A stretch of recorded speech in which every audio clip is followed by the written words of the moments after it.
Hello, everybody. Scott Golden here with Golden Opportunities Coaching and Pro Wrestling Logic, which is where you are right now. And this is the Smoky Mountain Wrestling Review Series for the. As I get my phone, we will be right back. And again, this is the Smoky Mountain Wrestling Review Series. This is episode number 6 in about 200. This is the 7th of March 1992. Man, wrestling was so much simpler then. Anyway, to think that we're a month and a half into the airing of television, pretty big thing.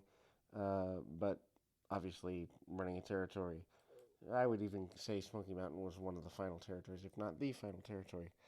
Joey Maggs and Bob Holly, Hollywood Bob Holly, is your opening contest for this particular program. Bob Holly obviously goes on to have a 13, 15-year career with WWE, in major part because of his work here.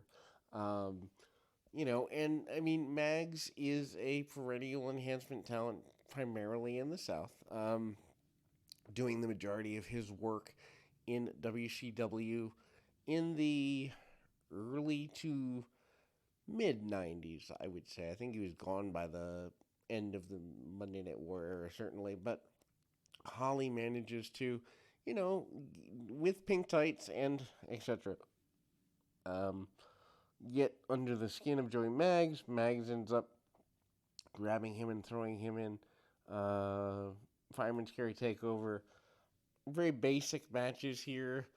Holly willing to cut his opponent off, hits a big body slam. Holly goes to the top rope and hits a top rope knee drop, which at the time was or top rope elbow drop. He also uses knee drop upon occasion. That's what made me think of it. But at the time, top rope elbow, top rope knee, these were, your equivalent of your 3 jumping triple Lindy moonsaults here.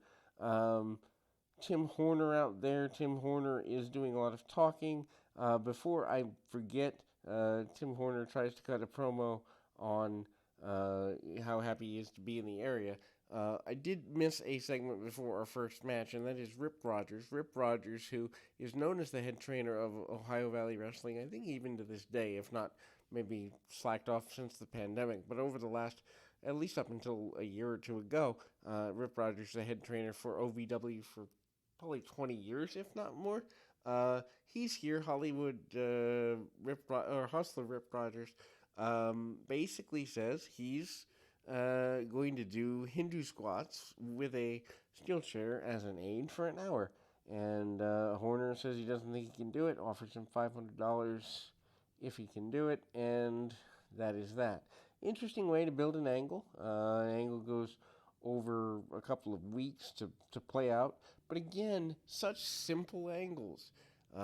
Heel runs mouth. Heel says, I can do this amazing thing. Babyface says, no, you can't. And money is put on the line to give it stakes.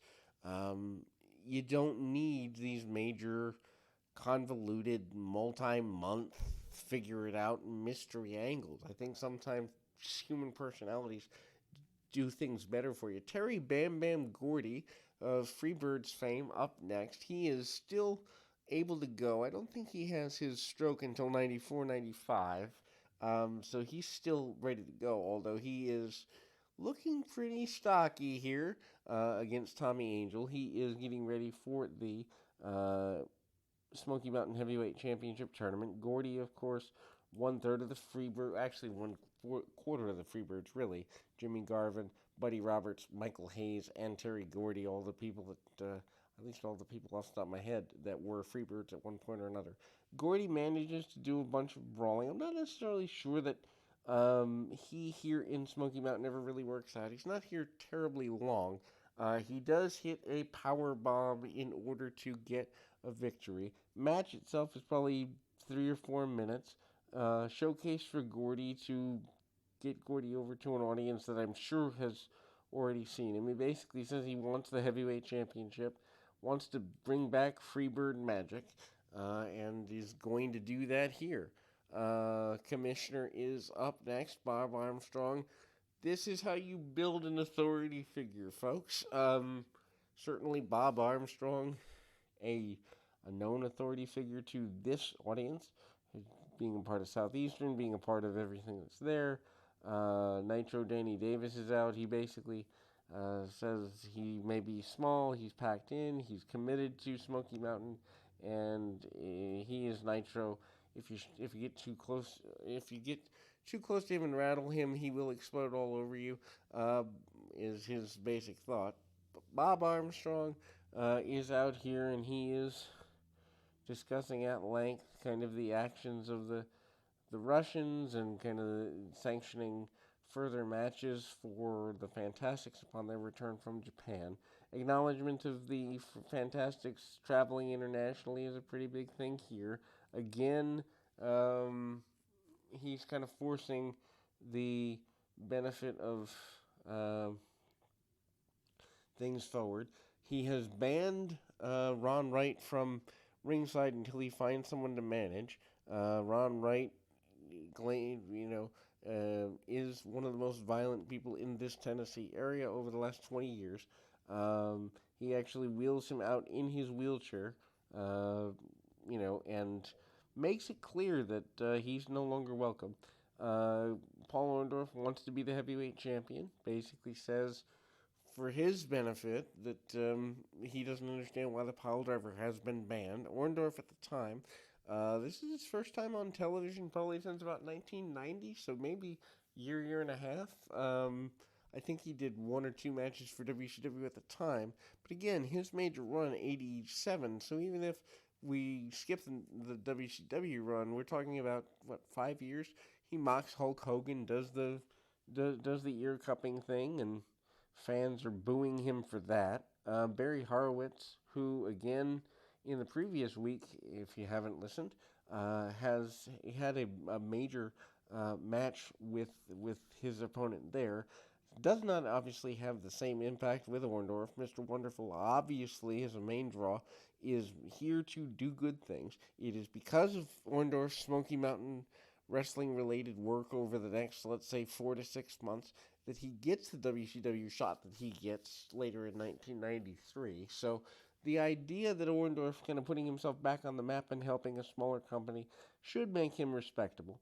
Horowitz is upset that Orndorff is under his skin. They go out to the floor and brawl a bit. Orndorff obviously doing some good bit selling there.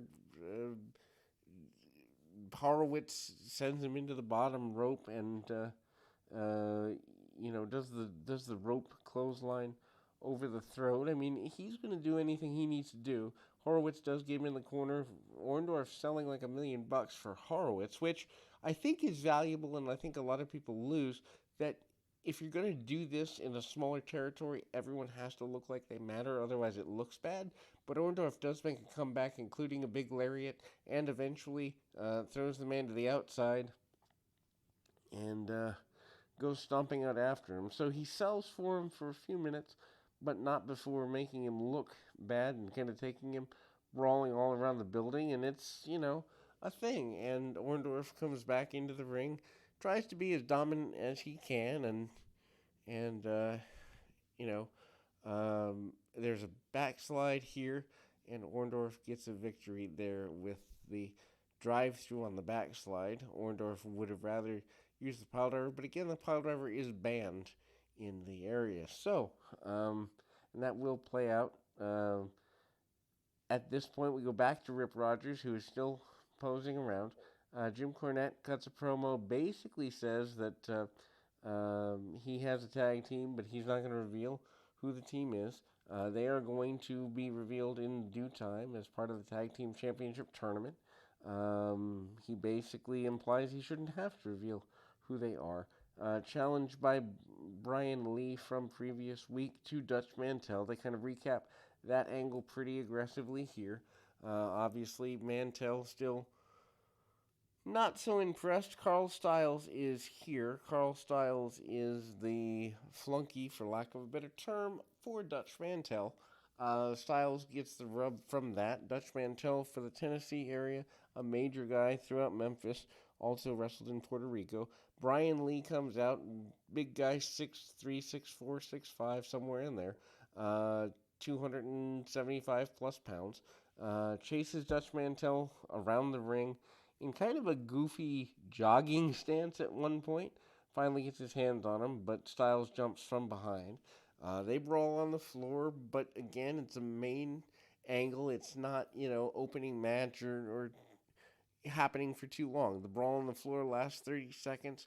Lee gets a couple of shots and again goes right back after running after Dutch Mantel. Referee still counting the men out, but using referee's discretion. And again, Styles gets the advantage over Lee because of Lee's inexperience and preoccupation with Mantel. Sends Lee back into the ring. Match gets pretty one-sided. Every time that it looks like Lee's going to get an advantage, Dutch Mantel manages to choke him, bite him, or otherwise cheat him. That is the entire story of the match, really. And then we see Lee hit kind of a cockeyed power bomb to get a victory, and then Dutch Mantel jumps him after the match. So the idea here is they don't do a heck of a lot. They do enough to get by, and the babyface wins and then gets beat up by two heels, 2-on-1. Babyface clears the ring out, does the double clothesline spot, boom, boom, boom, and the babyface looks like $1,000,000. Again, Jim Cornette comes out, says he doesn't have to reveal who his team is. Terry Gordy comes out in street clothes, basically says he wants the heavyweight championship, and off we go. To close the program, though, we see Tim Horner come back out and uh, kick the chair out from underneath Rip Rogers, thereby eliminating Tim Horner's need to give the $50 and or the $500 that he promised. That is done when the announcer isn't looking, so the intimation is basically that the crowd didn't see it or it's getting over because the announcer's not acknowledging it at the time. Anyway, that sets up Hustler Rip Rogers and